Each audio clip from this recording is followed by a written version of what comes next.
People are calling Valve lazy for depending on the community to remake their games. So if you didn't know, Half-Life 2 is getting an RTX remake. You can finally wishlist it on Steam now, which means the release date is right around the corner. It got announced a year ago, showing off what a Half-Life 2 remake will look like in the hands of the fans. We pretty much have a Half-Life 1 remake. It's Black Mesa, made by the Crowbar Collective, an independent game studio from all around the world, composed of Half-Life fans from over the year. The game together made a fan-made remake of the game, got the okay from Valve to list it on Steam, one of the most high-rated Steam titles now, and the same is happening with Half-Life 2 RTX. But another studio, Orbifold Studios, a collective of developers who love Half-Life, and they're the same team behind Half-Life 2 VR mod, Half-Life Remade Assets, Project 17, and more. They're just fans of the Half-Life series, and they know what they want. And so when the team announced the RTX Remix project using the same new technology NVIDIA has been promoting with DLSS 3.5 and their remastered assets, of course they were going to start promoting the free RTX DLC, because it's the perfect way to show off what their new technology can do, and we're all excited for it. I mean, we've been playing Half-Life 2 for years. This is just another excuse to hop on the game again in a new way, the same way we have with Portal RTX. The only thing that the DLC had a bumpy launch due to performance issues. That's why the reviews still remain 58% out of 100 after 2 years. Lightspeed Studios did an alright job, but hopefully Orbifold better optimizes the game. No more stuttering, please. It's just nice to see Valve support all of these fan-made projects like they always do, but it seems like some fans aren't so fond of this. They're sick of Valve not making their own stuff, because as Half-Life 2 RTX continues being promoted, what I keep seeing in the comments and other community tabs are a lot of people calling Valve a lazy studio, since they pretty much stopped supporting their massive catalog of first-party games. TF2, CS2, Half-Life, Portal, we all been waiting for more content. People have been pointing out Deadlock, despite it being a tech test, has been getting more love than CS2, which is sad. I just think Valve is bored of their old work. They want to start on some new projects, so they just leave it to the fans to cover old games, like remakes and content updates in the form of a mod. I get why they would do this, but fans are starting to get upset. I mean, Half-Life Alyx came out in 2020. Where's the news on Half-Life 3? Or Portal 3 when gaming confirmed it's being worked on? And the abandonment of CS2 is unfair, like the game just came out, man. It's like I said, I think Valve wants to move on from their old projects. They feel more inspired to work on newer stuff like Deadlock. People are starting to see all of these old Valve titles get RTX remakes, and they're like, damn, leave it to the fan base to update Valve's games once again, while they stand back and do nothing, like they've been doing with the anti-cheat for TF2 and CS for months. It's just sad. TF2 has been broken for over 5 years. I remember back in May, people had to beg for Valve to fix the game because it was ridiculous. And they did, but it took the entire pressure from the internet to do so. CS2 finally got something too, the introduction of Train, but that wasn't until everyone started complaining. It actually took the weight of Deadlock to get them to give us new content like Train and Armory. And I get it, they don't want to release cheap, half-baked content just to update the game, as Gabe said himself. Late is just for a little while, suck is forever, right? We could try to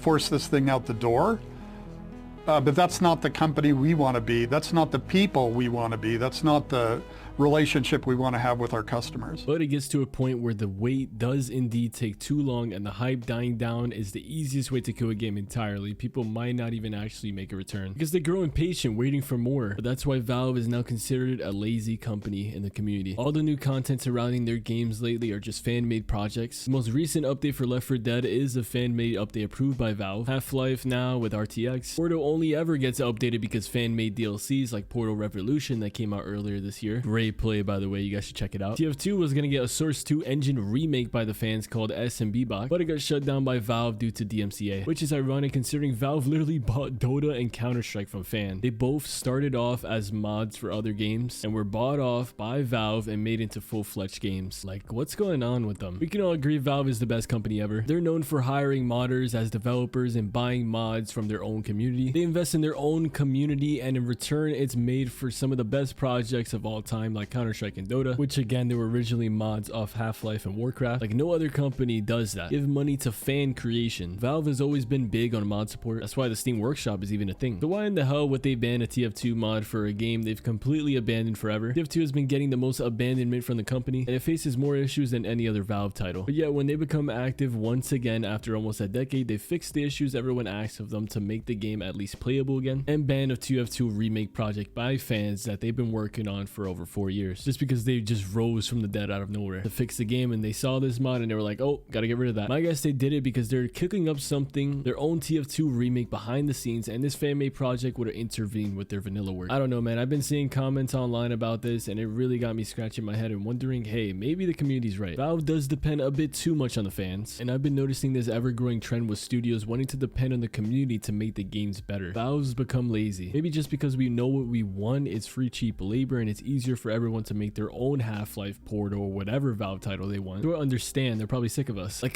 these guys don't know what they want. Just make them make a new DLC. But eventually, people are gonna want to crave some new stuff from the supplier themselves. Pretty noticeable when you're playing off a fan-made creation. They're very limited on what they can work with. And we can't be too ungrateful. They've been more active than ever for the last 3 years. 2025 is looking bright. Definitely expect some new Valve game to launch besides Deadlock, because they've been brewing up stuff behind the scenes. Probably why they're depending so much on fan-made projects and why they're banning things like a TF2 remake. They have their own announcements they're working on, but they are moving a little differently lately. Everything that happened this year to TF2 is so sad. At least the game has noticeably less spots and longtime players can enjoy it. Anyways, thanks for hearing me rambling. Just wanted to speak on this. Shower thoughts, I guess. Let me hear your thoughts in the comments below. Leave a like, subscribe. Again, I'm still sick, so sorry if everything sounds off. I'm gonna power through for these videos. And yeah, I'll catch you on the next one. Peace out. Stay blue.